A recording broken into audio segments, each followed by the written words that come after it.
Look, they thought they was gonna quit. We knew they wasn't gonna quit because we won't let them. We can't let them. They're Wu-Tang. They can never quit. They're forever. Forever. What's going on, everybody? It's the Granddad, Woolly, and you are here again for another edition of Woolly Reviews Hip Hop Data. We got an album review today. We're gonna talk about the brand new album that just fucking dropped from one of the most iconic and legendary hip hop groups of all time. Who apparently, I thought their last album was supposed to be their quote unquote last album, but you know that shit don't fucking exist in rap. You don't quit rap, rap quits you, and this is proof right here. Ask Jay-Z as well, because you know he tried that shit, it didn't work out at all. These niggas are back. They dropped the new shit. We never gonna let them retire because it's just not possible. Y'all, as long as y'all breathing, y'all rapping, and that's it. No question at all. Talking about the new album from Wu-Tang entitled The Saga Continues. Now, for those who don't know who Wu-Tang Clan is, get off the fucking screen, go sit in the corner, contemplate life, maybe even end it. Okay, that's a little savage, but you should know who the fuck Wu-Tang is. If you don't, something wrong with your life, goddammit. All the way wrong. But this is the 7th official album from Wu-Tang Clan. It follows up 2014's A Better Tomorrow, which was, it was okay. It had its flaws.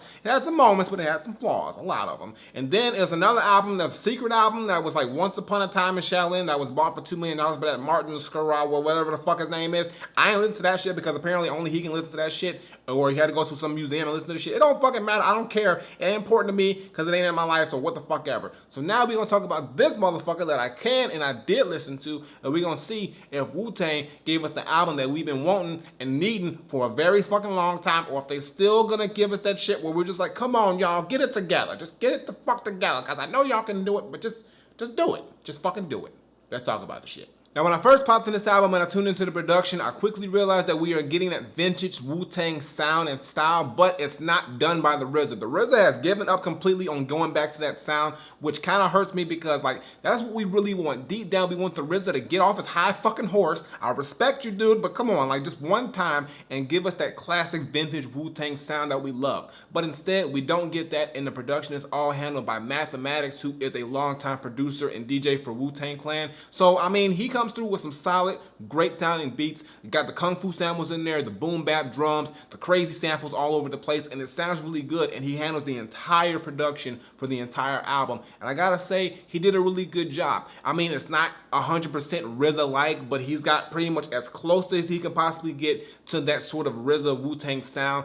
But I mean, you can't recreate the legendary sound that Wu-Tang gave us back in the early days, and I wish we could get that. But I mean, Mathematics did an admirable job, and I didn't find myself hating any of the beats on here. Actually, some of the beats on here are really dope and really sound good with the Wu-Tang members. So it's good to see that we got somebody who understands the Wu-Tang vibe and sound and can give us that to the best of their ability. And it's an enjoyable listen, and it's got a lot of cool moments on here production-wise. There's also a lot of skits in here with kung fu samples and all that shit that we like to hear from Wu-Tang and they like to put in. So they have all that here. So they try their best to give us that soundscape and that aesthetic of a Wu-Tang Clan album. I do think the production on here is very solid, and I do give props to Mathematics for doing the best that he possibly can to give us that vintage Wu-Tang sound and style that we love to hear them on. So there's that. Now, when it comes to the Wu-Tang Clan, that's where things get a little tricky. Now, here is the thing. It's not called a Wu-Tang Clan album because we don't have the full Wu-Tang Clan on here. There's no U-God on here because of some royalty money issues or some shit, so he's not on here. Of course, ODB is up top, so he's not on here at all. And then we also get like a secret GZA verse because GZA isn't even like listed on here. I think there's legal issues with that too. And like his verse is just like so hidden in there. You'll miss it if you really don't pay attention that he's there. And that's the thing. This doesn't feel like a full Wu-Tang like collective album because we're missing members. And then you got Ray and Ghost who are just kind of there, but they really don't do anything spectacular or out of the ordinary for them. The really shining members of here, I have to say, as far as Wu-Tang is concerned, are Method Man, Inspector Deck, and then RZA, because they leave the biggest impact on this entire project, but they still really just, I mean, the whole collective and the whole clan doesn't just feel fully united to me when I listen to it, but they still are bringing the crazy bars, crazy verses. They're doing business as usual, so it's an enjoyable listen. The songs on here are really dope, but I just feel like this album was missing a key element to it, and it just feels like, you know, they're trying their best to give us that classic Wu-Tang sound, but they're kind of phoning it in at times, to me personally, when I listen to it. And that's not me saying that this album is whack or anything. This is actually the best sounding and well put together Wu-Tang album that we've gotten in a long fucking time, a really long fucking time.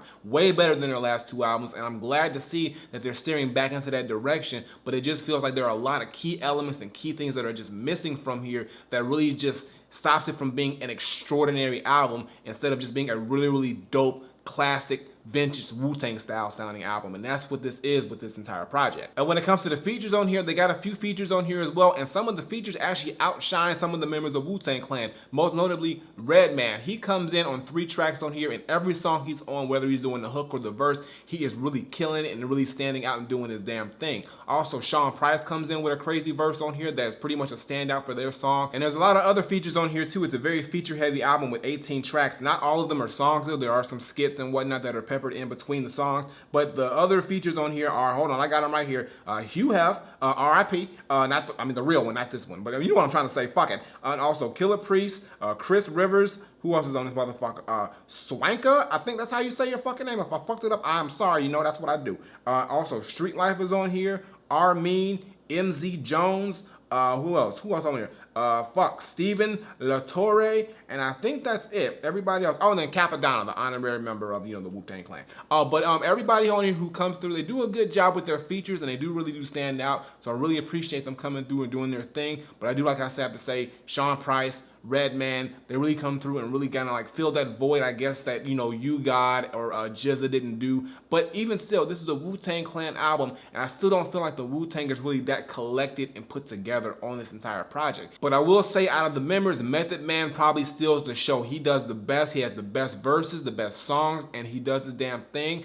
Ghostface comes in with some really cool lines and storytelling on here. Same thing with Raekwon, but it's business as usual, like I said. RZA shows up a few times and he kind of raps over the same intro beat that's in the beginning of the album, but he does different verses and he peppers them in throughout the entire album, as well as he shows up on a few songs himself. And for the most part, the Wu-Tang Clan does what they usually do. They come in, they give you crazy verses, dope lines, but I just feel like there's something just missing, or this is something about this album that really does not take it over the top. It's just a really dope sounding album that gets close to that Wu-Tang style and sound, but isn't 100% pure, because we don't got that RZA production that we're probably never gonna ever fucking get, and we're missing members of the Wu-Tang Clan, and then just like they seem to phone it in on some of the verses, but sometimes they come in with some really dope stuff. So it's like a big mixed bag on this album, but overall, it's still a dope listen. Now, you know I gotta give you my top 5 tracks, and even though all these songs are pretty much really solid to dope, there are 5 songs on here that really do stand out to me easily, and they are, hold on, I got them right here. It's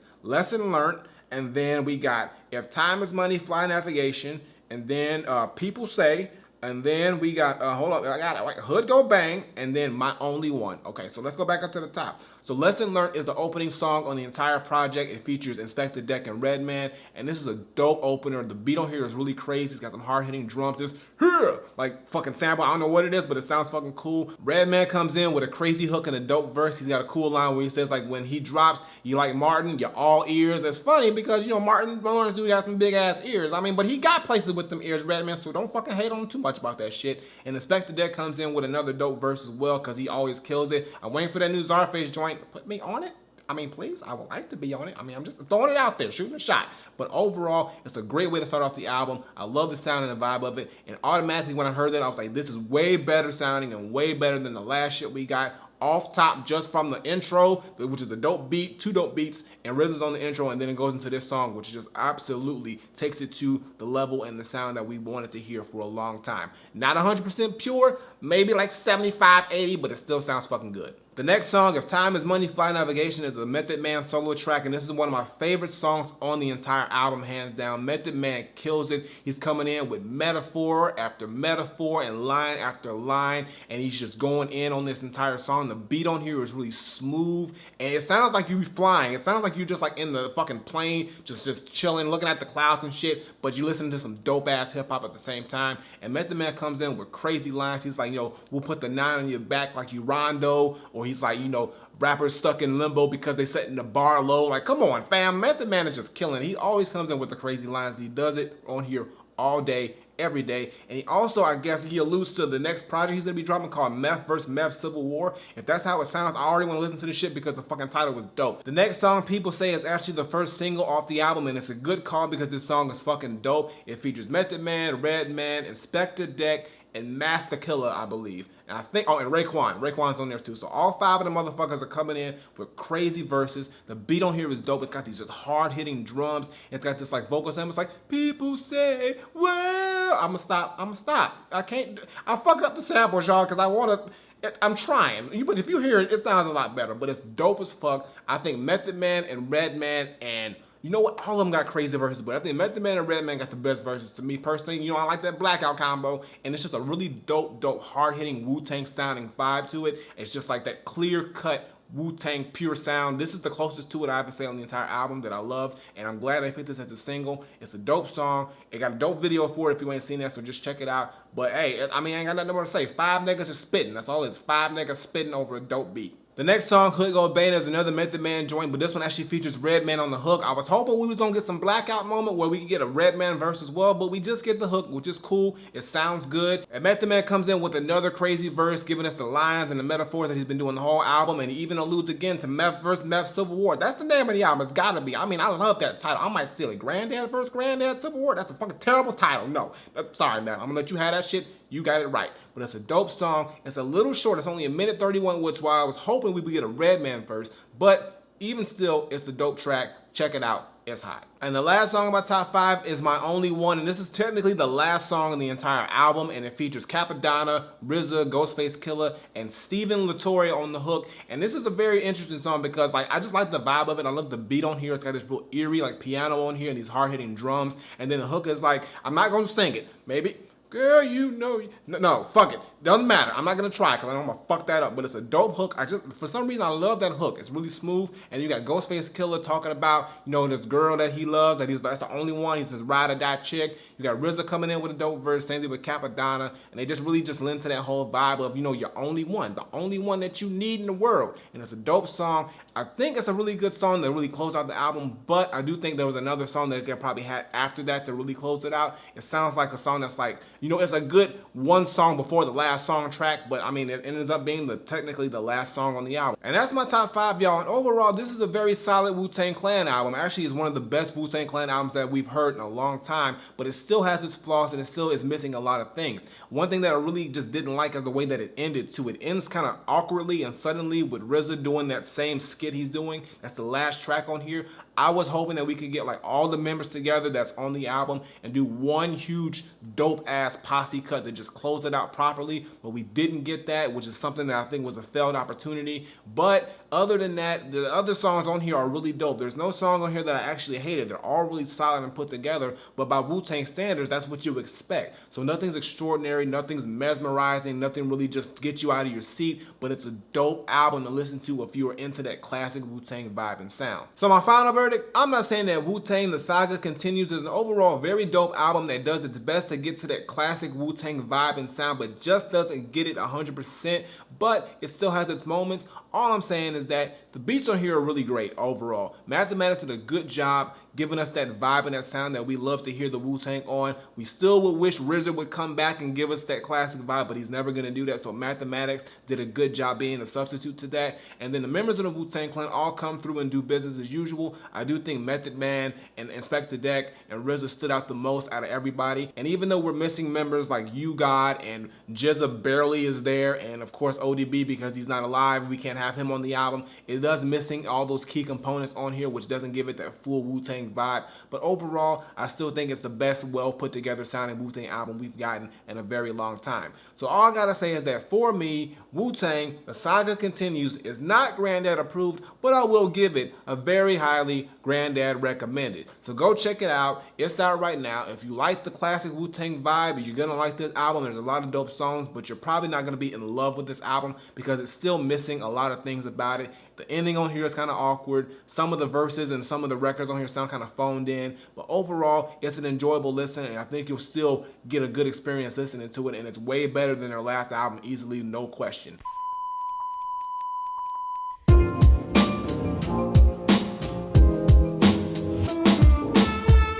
Indie Spotlight nigga? Today's indie spotlight comes from a rapper from the East Coast by the name of Jevin June. He brings his album See You Soon, and I gotta say, y'all, off top, this is one of the best indie spotlight submissions I've gotten ever. This album is so well put together. I'm like surprised he sent this shit to me because it sounds so dope. This dude can rap. He can sing. The production on here is really dope. Everything on here comes together well, and it sounds like a fully fleshed out album. He touches on a lot of different subject matter personally and music wise, and I also think this dude knows Kerry Washington, and if he do, that's mad points, my dude, because she is fine. So fine. But it's an awesome sounding album. I really don't have any real problems with this project, y'all. I mean, I got nothing negative to say about it other than I think the ending of the album, the last few cuts aren't as strong as the opening of the album. Those songs come out really great. And my favorite songs on here, hold on, I got them right here. Number one is Above the Clouds. That shit is so fucking dope. That's my favorite song easily. And then also Ivy League is dope. Wildflowers is dope. Pronto. Stay a while. I mean, a conversation with Kerry Washington. I mean, I think he really does know her. I mean, nigga, what are you doing? Get it? But point is this: Jevin June is a really dope MC. I mean, this is probably the easiest indie spotlight I have to say because I have no real criticisms. He is a really well put together artist. You can tell he's been groomed. I'm surprised that nobody knows about this dude yet. I'm telling you right now, check out his project. It's on Apple Music, so you can stream it right now. And I'm telling you, you're not gonna be disappointed because this dude has skill. He is on point. Listen to it. Above the Clouds. That's all I gotta say. That shit fucking goes. I mean, we up. That's all I'm gonna say. That shit is gonna have you saying we. Good shit. Good shit. Now back to our regularly scheduled review. But I got nothing more to say. Wu-Tang, The Saga Continues. It's very highly Granddad recommended, so go check out the shit right fucking now. Flip it. Alright, y'all, that's gonna do it for today's video. Make sure you give me a thumbs up and drop a comment. Tell me what you think of Wu-Tang, The Saga Continues if you've heard it. If you have not heard it, like I said, it's a really well put together album. A lot of great moments on here, but it's still not 100% that pure Wu-Tang that we love and want and need in our lives. But it's the closest that we probably ever gonna fucking get. So check it out. It's dope. Previous videos on the side as well as my latest single. Check that out, show us some love. And as always, Twitter, Facebook, SoundCloud, Instagram. Links in the description below. And subscribe. Button on the screen, button below. Woolly Reviews twice a week, as well as the gaming videos. Check out my Cuphead gameplays. Those are going hard. Y'all loving that shit, so I'm going to keep that up. As well as the Patreon. Support your boy on Patreon. Let's get that community up so I can do this new shit on Patreon for y'all because it's fucking dope. Indie Spotlight, like I said, Jevin June. Check out that motherfucking album. It's dope. And if you want to submit your shit, info below, and everything else is as well. And I got nothing more to say. So until next time I take my leave, Granddad, Wu-Tang, The Saga Continues. It's a really solid album, y'all. Really put together well, but I mean, it's still not that 100% pure. So y'all niggas can't quit until RZA gets off his fucking high horse and gives us the shit we want. You are not allowed to quit rapping. I don't give a fuck if you're 89. It's gonna happen. Forever. I'm out of here.